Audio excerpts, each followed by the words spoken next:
चलो जी, let's continue. एक ज़रूरी कॉल आ गया था ऑफिस से, इसलिए मुझे डिस्कनेक्ट करना पड़ा। चलो करते हैं यार। Internet banking risk. अब इंटरनेट बैंकिंग का रिस्क तो रहेगा ही, है ना। क्रेडिट रिस्क रहेगा।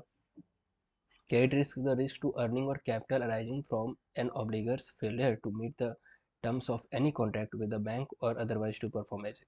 मतलब जो भी आपने कॉन्ट्रैक्ट किया, जिस बंदे के साथ कॉन्टैक्ट किया कि भाई, या जिस कंपनी के साथ, जिस एजेंसी के साथ कॉन्टैक्ट किया कि ये ट्रांजेक्शन ऐसे ऐसे करना है, तुम इसकी सिक्योरिटी लो या तुम इसकी जिम्मेदारी लो, अगर वही फेल हो जाता है तो क्रेडिट रिस्क की बात आ जाएगी। पेमेंट प्रोसेस है वही फेल हो जाता है तो। नाउ इंटरेस्ट रेट रिस्क, कि हमेशा इसमें इंटरेस्ट का एक खतरा रहेगा कि भाई इंटरेस्ट बढ़ सकते हैं, इंटरेस्ट का घट सकता है ना। जो रिस्क अर्निंग है, अर्निंग पे मूवमेंट हो सकती है। जो इंटरेस्ट का रेट है, थोड़े से रेट बढ़ने से बहुत सारे इन्वेस्टमेंट्स के प्रोडक्ट कम हो जाएंगे, मतलब सॉरी, इन्वेस्टमेंट के प्रोडक्ट्स बढ़ेंगे और इंटरेस्ट रेट कम होने से इन्वेस्टमेंट्स कम होने लग जाएगी, बिजनेस इफेक्ट हो जाएगा। तो इंटरेस्ट रेट का रिस्क रहेगा, क्योंकि जितना ज़्यादा एक्सपेंशन होगा, जितना ज़्यादा लोगों तक पहुँचेगी चीज़ें, तो उतनी ही ज़्यादा बैंकिंग प्रोडक्ट का अप और डाउन होने वाली बात रहेगी। बैंक अगर कोई इन्वेस्टमेंट स्कीम लेके आए कि उसमें इतना इतना हम पे रिटर्न देंगे, हम इतना मिनिमम 8% रिटर्न देंगे, तो इन्वेस्टमेंट्स बढ़ जाएगी। जैसे 8% से 7% करेंगे तो वो इन्वेस्टमेंट्स घट जाएंगे। तो इंटरेस्ट रेट के चेंज होने से उस बैंक के प्रॉफिटेबिलिटी पे बहुत असर पड़ने वाला है, तो इसका रिस्क रहेगा। ऐसे लिक्विडिटी रिस्क, कि जब कस्टमर को ज़रूरत होगी पेमेंट की, पैसे की, हम उस टाइम उसकी ज़रूरतों को पूरा कर पाएंगे नहीं कर पाएंगे। लिक्विडिटी मतलब कहीं बैंक उनकी ज़रूरतों को पूरा करने में या उनकी फंडिंग को पूरा करने में फेल तो नहीं हो जाएगा। किसी बिजनेस को ज़रूरत है कि भाई 50 करोड़ चाहिए, बैंक उसको पूरा कर पाएगा नहीं कर पाएगा। तो लोन पोर्टफोलियो मैनेजमेंट का भी एक डर रहेगा बैंक के ऊपर। नाउ प्राइस रिस्क, कि कोई पोर्टफोलियो बना रहे हैं कि भाई कैपिटल लगाया, अर्निंग लगाया तो उससे पैसा रिटर्न होगा, तो उसके प्राइस पे भी डिपेंड रहेगा कि इंटरनेट बैंकिंग एक्टिविटी का उस पर असर रहेगा। क्योंकि ब्रोकरेज चार्जेस ले लेते हैं किसी भी इन्वेस्टमेंट पे। अगर आप शेयर्स में ट्रेडिंग करते हो तो ब्रोकरेज चार्ज, तो जो कंपनी सबसे कम ब्रोकरेज चार्ज लेगी वो उसका प्रोडक्ट बिकेगा। या आजकल हर बैंक जो है वो डीमेट अकाउंट ओपन करने की बात करते हैं, तो उसमें उसका रिस्क रहता है। मतलब डीमेट अकाउंट पे ब्रोकरेज चार्जेस, तो आज जीरो ब्रोकरेज चार्जेस की बात आती है, अलग अलग कंपनीज आ गई है, तो उसका भी रिस्क रहेगा। क्योंकि इतनी सारी सुविधाएं बढ़ रही हैं तो रिस्क भी तो बढ़ेंगे ही ना। फॉरेन एक्सचेंज रिस्क, अगर आप यूएस डॉलर में ट्रांजेक्शन कर रहे हैं तो इंडियन रुपीज़ को कन्वर्ट करना यूएस डॉलर में, तो वो रेट डेली फ्लक्चुएट हो रहा है, बढ़ गया तो नुकसान। अगर रेट बढ़ गया मतलब $1 को खरीदने के लिए ज़्यादा पैसों की ज़रूरत पड़ रही है, तो नुकसान की बात हो गई ना। तो वही सारी चीज़ें कि फॉरेन फ्लक्चुएशन रिस्क भी रहेगा। ट्रांजेक्शन रिस्क रहेगा, कि जब हम ट्रांजेक्शन कर रहे हैं तो उसमें फ्रॉड ना हो जाए। ऐसा ना हो कि कोई सॉफ्टवेयर हैक कर ले या कोई गलत इन्फॉर्मेशन पुट कर दे, फ्रॉड एरर की बात हो रही है, कि ट्रांजेक्शन रिस्क भी हो सकता है। जनरल से पॉइंट, इतना सब कुछ पढ़ने की जरूरत नहीं है। कंप्लायंस रिस्क, कि जितने भी स्टैंडर्ड्स हैं, जितने भी सर्टिफिकेशन अथॉरिटी है, उनकी ज़रूरतों को आपको पूरा करना है।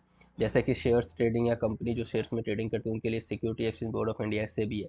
ऐसे ही बैंक के लिए भी एक कॉम्प्लायंस रिस्क हमेशा बना रहता है, कि बैंक के लिए कॉम्प्लायंस रिस्क रहेगा कि हाँ भाई इतना सब कुछ है, इतनी सारी जानकारी हम किसी की ले रहे हैं, तो हमें जो स्टैंडर्ड्स मेंटेन करने, हमें जो कॉम्प्लायंस में जो रूल्स फॉलो करने, रेगुलेशंस फॉलो करने, लॉ फॉलो करने, उनमें कोई कमी ना रह जाए। अगर उसमें कोई कमी है तो बिजनेस पे इफेक्ट आएगा बैंक के, तो वो कॉम्प्लायंस रिस्क रहेगा।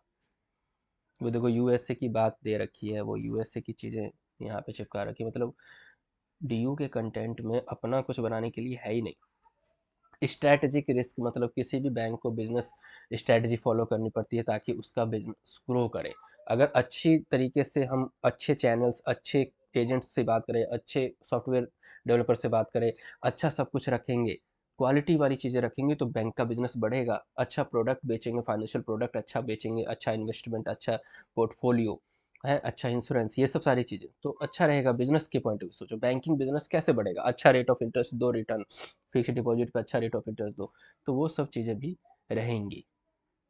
जितना अच्छा स्ट्रेटजी होगा आपका बिजनेस वैसा ही बढ़ेगा। रिप्यूटेशन रिस्क, भाई पब्लिक का पैसा डूबने का एक खतरा हमेशा रहता है। जैसे मंदी आती है, जब फॉल डाउन होता है इकोनॉमी में, तो सबसे ज़्यादा हम सुनते हैं कि अमेरिका में बैंक डूब गया। इंडिया में बहुत कम बैंक डूबते हैं, तो इंडिया में जैसे यस बैंक का आया था कुछ ऐसा ही करके, तो रिप्यूटेशन रिस्क भी रहेगा बैंकिंग बिजनेस में। इतने सारे रिस्क हमने देख लिए। देखो रिस्क मैनेजमेंट क्या है, कहाँ गया? रिस्क मैनेजमेंट होता है कि ये जितने सारे रिस्क आपने पढ़े ना, उस रिस्क को कम करना है। उस रिस्क से मतलब ऐसी चीज़ें हम इम्प्लीमेंट करें जिससे ये सारे रिस्क कम हो। तो जब रिस्क कम रहेगा तो रिस्क को मैनेज करने में हेल्प होगी, इससे बोलते हैं रिस्क मैनेजमेंट। तो रिस्क मैनेजमेंट करने के लिए प्लानिंग करो, इम्प्लीमेंटेशन करो, है ना, मॉनिटर करते रहो क्या क्या चीज़ें हो रही हैं ताकि रिस्क को मैनेज किया जा सके। तो एक बार ये पढ़ लेना कि क्या क्या प्लानिंग है, किसकी रिस्पॉन्सिबिलिटी दें, किस तरीके से।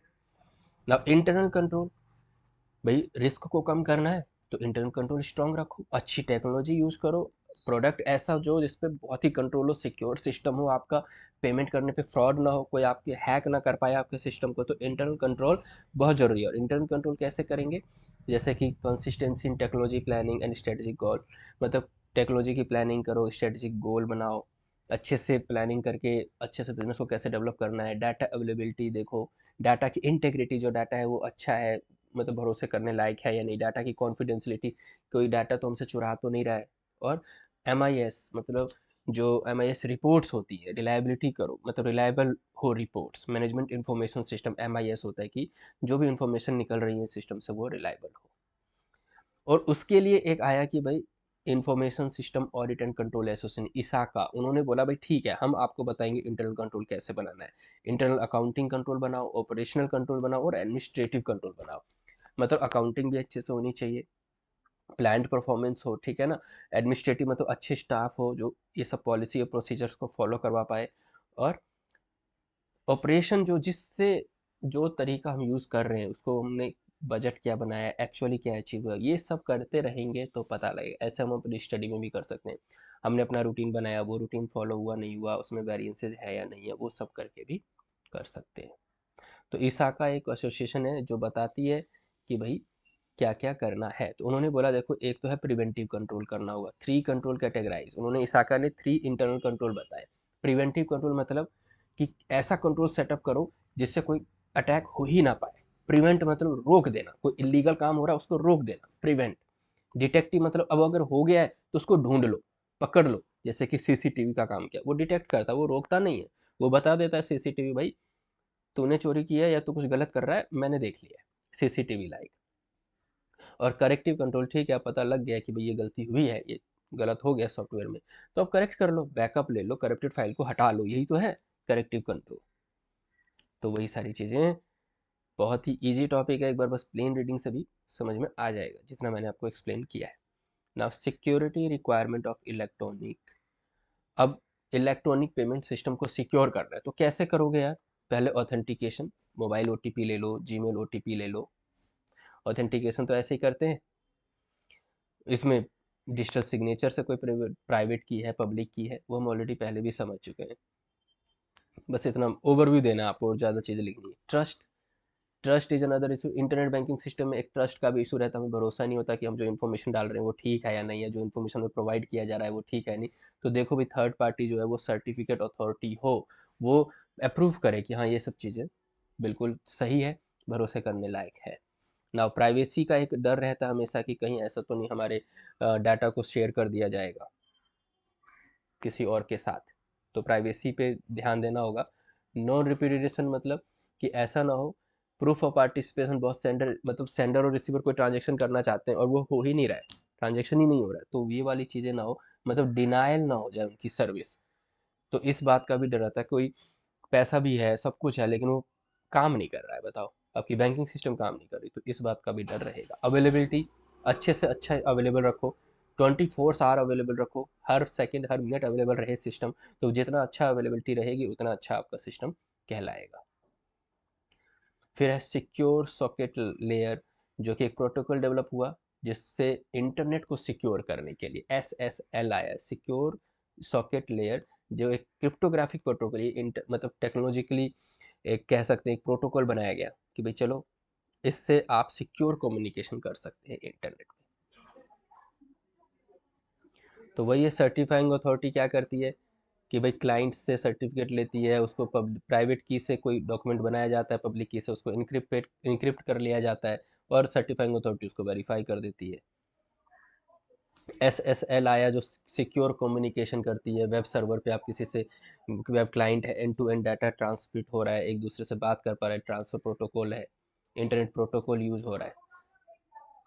तो जैसे वही है, SSL वही काम करता है जैसे डिजिटल सिग्नेचर वाला काम था ना, इनक्रिप्शन डिस्क्रिप्शन से प्राइवेट की से कोई डॉक्यूमेंट बनाते थे, फिर पब्लिक की वाले उसको डिक्रिप्ट कर देते थे। प्राइवेट की से इनक्रिप्शन होता है, पब्लिक की से डिस्क्रिप्शन होता है, तो SSL भी यही करता है, इनक्रिप्शन और डिक्रिप्शन का ही काम करता है, जिसको एसिमेट्रिक इनक्रिप्शन बोलते हैं। उसमें भी वही की है, प्राइवेट की, पब्लिक की। और ये जो CA है वो है सर्टिफाइंग अथॉरिटी, वो सर्टिफाई करते हैं कि ये सारी की सारी जो की है वो वैलिड है। फिर आया HTTP, hyper text transfer protocol. HTTP आया जो कि कम्युनिकेशन वेब सर्वर और क्लाइंट के बीच में। ये जो अब HTTP वाले जो वेबसाइट्स होते हैं, आप वेबसाइट पे जाके अपने कमेंट कर सकते हो, आप अपनी बातें लिख सकते हो, तो ये सब HTTP बेस्ड है। तो ये कम्युनिकेशन सही जगह हो रही है, सिक्योर हो रही है, उसको ये इंश्योर करती है। और कोई देख लेते हो उसमें कोई इंपॉर्टेंट पॉइंट है या नहीं। एक ये वाला पॉइंट है, USB टोकन्स क्या है। याद है आपको, पेन ड्राइव आया, पेन ड्राइव से आप डाटा एक दूसरे से शेयर कर रहे हो, तो ये USB token device. Pen drive चलेगा कैसे, तो पेन ड्राइव चलाने के लिए USB के सॉफ्टवेयर आए, सॉफ्टवेयर से आप डाटा को, मतलब उसको पेन ड्राइव को एक्सेस कर सकते हो, और डाटा में सारी चीज़ें रख सकते हो, मतलब USB में रख सकते हो पेन कार्ड में। स्मार्ट कार्ड है, स्मार्ट कार्ड जैसे मेट्रो में यूज़ करते हो, वैसे ही स्मार्ट कार्ड हर जगह चीज़ें यूज़ करती है। जैसे कि क्रेडिट कार्ड है, उसमें भी स्मार्ट कार्ड यूज़ हो रहा है, क्योंकि वहाँ से ऑथेंटिकेशन होती हैं चीज़ें जब ट्रांजेक्शन आप करते हो। तो वे पासवर्ड जनरेटिंग टोकन, जैसे OTP आता है, OTP से आप इसको वेरीफाई कर लेते हो।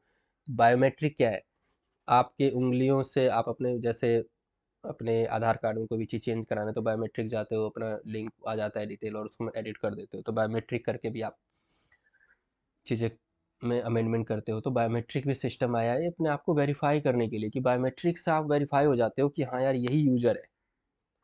ठीक है, तो बस बायोमेट्रिक का बस इतना थोड़ा सा पढ़ लेना। बायोमेट्रिक से जब कोई भी चीज़, आपका आधार कार्ड बना होगा तो बायोमेट्रिक दिया होगा, वो कैप्चर होता है, फिर उससे स्टोर किया जाता है। जब उसको वेरिफिकेशन होती है किसी भी चीज़ के लिए, तो दोबारा से बायोमेट्रिक लगाते हो, फिर कंपेयर किया जाता है, फिर मैच कर दिया जाता है। तो बायोमेट्रिक में आपकी इमेज पिक्चर्स होती है आपके हाथों की, और उसको इमेज प्रोसेस कर दिया जाता है डिजिटल सिग्नेचर प्रोसेस में, और आपका बायोमेट्रिक है, आपका सिग्नेचर बन जाता है। तो वही चीज़ है, how biometric security works. Biometric security कैसे काम करता है, कई बार आँख से करता है, आँख अगर रेटिना मैच हो गया, हाथ से, आपके हड्डी से, हाइट से, स्किन से, ये सब बायोमेट्रिक के लिए काम करते हैं। वॉइस से भी हो जाता है, कि वॉइस पिच और इन से भी, और की स्ट्रोक डायनेमिक्स से। कई बार सिग्नेचर है, जैसे चेक पे आपने साइन किया, सिग्नेचर मिसमैच हो जाता है। ठीक है, ये इसको छोड़ दो। तो ये सब है सिक्योर करने के तरीके। अब ये बायोमेट्रिक के एलिमेंट्स कौन कौन से, वो सेंसर यूज होता है, प्रोसेसिंग यूनिट यूज होती है, डाटा बेस में आपका डाटा सिक्योर रहता है, ये सब चीज़ें। और कुछ भी नहीं, प्लेन रीडिंग कर लेना, आपको समझ में आ जाएगी, टेक्निकल चीज़ नहीं है, इसीलिए मैं थोड़ा सा फास्ट हो रहा हूँ। अगर टेक्निकल चीज़ होती तो जैसे मैं ज़्यादा एक्सप्लेन करता हूँ, वो मैं ज़रूर करता। Now kinds of biometric. Biometric के प्रकार के हैं, फेशियल रिकॉग्निशन, ऐसा बायोमेट्रिक सिस्टम जिसमें आपका फेस रिकॉग्नाइज कर ले, चेहरा। तो इसमें इतना सब कुछ पढ़ने की क्या जरूरत है, बस आप एक दो लाइन देख लो। वॉइस रिकॉग्निशन, इसमें आपकी वॉइस रिकॉग्नाइज कर ले, हाँ कि यार यही बंदा है, सिक्योर करने के लिए। ठीक है, एक है protection of mobile phone using voice. Mobile phone में आप फिंगरप्रिंट वाला है, वॉइस वाला भी है, वॉइस वाला भी होगा, वैसे मुझे तो नहीं लगता मेरे मोबाइल में है, आप लोग मोबाइल में हो सकता है, तो वॉइस रिकॉग्निशन वाला भी है। इसको छोड़ दो। अब देखो वही फिंगरप्रिंट दिखाया कि हाँ फिंगरप्रिंट कैसे थर्मल स्कैनिंग से उसको सिक्योर किया जाता है।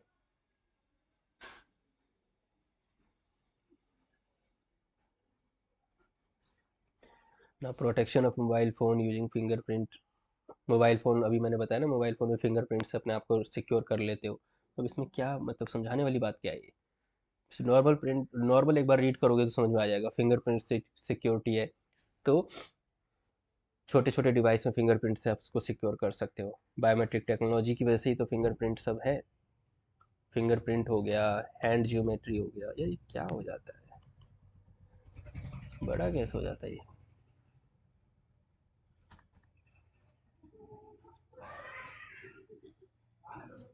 ठीक है, हैंड जियोमेट्री है, हाथ से आपकी सारी चीज़ें होंगी। रेटिना है, आँख की रेटिना से पता लगा लेते हैं। इरिस बेस्ड बायोमेट्रिक में जो आपकी रिंग ऑफ टिश्यूज़ हैं, मतलब ये बहुत ही ज़्यादा डेप्थ है, ऐसा तो यहाँ पे फॉलो नहीं होता। फेस रिकॉग्निशन है, सिग्नेचर है, वॉइस है, ये सब आपकी ऑथेंटिकेशन के लिए, आपकी वैलिडिटी को चेक करने के लिए। कई बार किसी पेपर पे आप वाटर मार्क लगा दे तो पिछले से कोई कॉपी करेगा तो वाटर मार्क तो रहेगा ही, वाटर मार्क रिमूव नहीं होगा। ठीक है, अब ये बायोमेट्रिक के टाइप्स, बायोमेट्रिक के कैरेक्टरिस्टिक्स देखो। क्या है यार ये, बायोमेट्रिक के कैरेक्टरिस्टिक्स, हर बंदे का एक ही बायोमेट्रिक होगा, ऐसा नहीं, बायोमेट्रिक अलग यूनिक होगा, परमानेंस होगा, कलेक्टिबिलिटी हो, कहीं से भी एक्सेस किया जा सकता है, परफॉर्मेंस होगा, और नो बायोमेट्रिक इज परफेक्ट, कि सबका अलग अलग बायोमेट्रिक होता है। बायोमेट्रिक सिस्टम के बेनिफिट्स क्या है, एक बार प्लीज़ इसको पढ़ लेना, कोई चीज़ नहीं है, नॉर्मल सी बातें हैं कि हर एक का फिंगरप्रिंट अलग होता है, पैसे कम होते हैं, कॉस्ट इफिशिएंट है ना। अब चलते हैं non hardware based one time password scratch card. कई बार ओटीपी से काम होता है, वहाँ पे क्या ना, बायोमेट्रिक लगाना, फेस लगाना, रेटिना, ओटीपी वैलिड करो, जो कि आजकल हो रहा है ओटीपी, और ओटीपी के बेस पे फ्रॉड भी हो रहे हैं। तो अब एक है आउट ऑफ बैंड ऑथेंटिकेशन, इसमें इंटरनेट की ज़रूरत नहीं है, ठीक है, लेकिन ये बिना इंटरनेट के यूज़ किए ही इसको ऑथेंटिकेशन किया जा सकता है।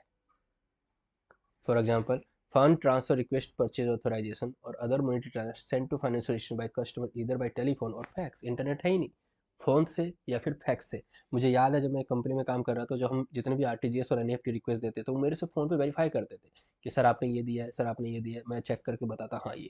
तो यहाँ पे इंटरनेट की क्या ज़रूरत है टेलीफोन और फैक्स में, तो वही सारी चीज़ें। आईपी एड्रेस, आप जिस मोबाइल से ये वीडियो देख रहे हो, इस मोबाइल का एक इंटरनेट प्रोटोकॉल एड्रेस है, जियो लोकेशन है, उस आईपी एड्रेस से पता लग जाएगा कि आप कहाँ से वीडियो देख रहे हो। मेरे पास एक डाटा भी आता है, यूट्यूब का जो बैकएंड है, सब मुझे बताता है कि मेरे स्टूडेंट्स जो है किस टाइम पे मेरे वीडियोस देखते हैं और कहाँ कहाँ के वीडियो देखते हैं, किस किस कंट्रीज़ के हैं या कहाँ के, वो हम देख सकते हैं। तो ये आईपी एड्रेस वही चीज़ है, हर इंटरनेट का एक एड्रेस, जैसे आपके घर का एड्रेस है, ऐसा है आपके यूज़ करने वाले, आपके मोबाइल में जो इंटरनेट यूज़ कर रहे हो उसका भी एड्रेस है, उसे बोलते हैं हम आईपी एड्रेस।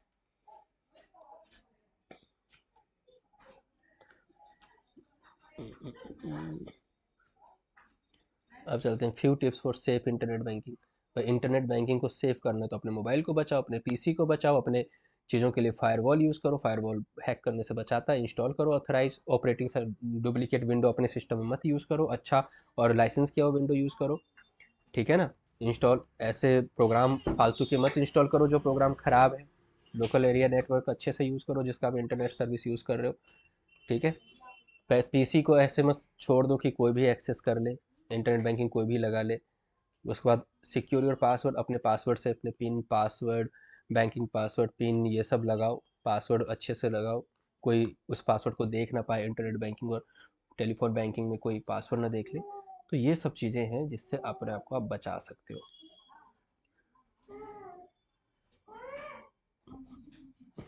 पेमेंट गेटवे पे कंपैरिजन आपको पढ़ने की ज़रूरत नहीं है, अलग अलग चीज़ें हैं, अलग अलग सब अलग अलग दे रहे हैं पेमेंट गेटवे, और ये सभी यहाँ की यूज़ नहीं हो रही। तो बस वीज़ा मास्टर कार्ड है जो पेमेंट गेटवे का काम करते हैं, इसको देखने की ज़रूरत नहीं है। देख लेना एक बार 10 ईयर में ज़रूर कि भाई 10 ईयर में किस टाइप के क्वेश्चंस पूछे जा रहे हैं। मैंने आपको कॉन्सेप्ट पूरा दे दिया है। ठीक है, तो हम आ गए हैं 132 पेज पे। तो जी हम आ गए हैं 132 पेज पे। Lesson number 1 unit 5 security and legal aspect of e commerce या e commerce security management and issue, और इस टॉपिक को हम कंटिन्यू करेंगे अपने नेक्स्ट वीडियो में। तो वीडियो को लाइक कर देना, शेयर कर देना, और प्लीज़ प्लीज़ प्लीज़ एक बार रीड ज़रूर करना यार इन सब पॉइंट्स को, और देख लो कहीं पे 10 ईयर जो होता है क्वेश्चन बैंक, उसमें देख लो कि आप सारे क्वेश्चन अटैम्प्ट कर पा रहे हो या नहीं कर पा रहे हो। ठीक है, चलो मिलते हैं नेक्स्ट वीडियो में आगे की चीज़ें करने के लिए। Bye bye.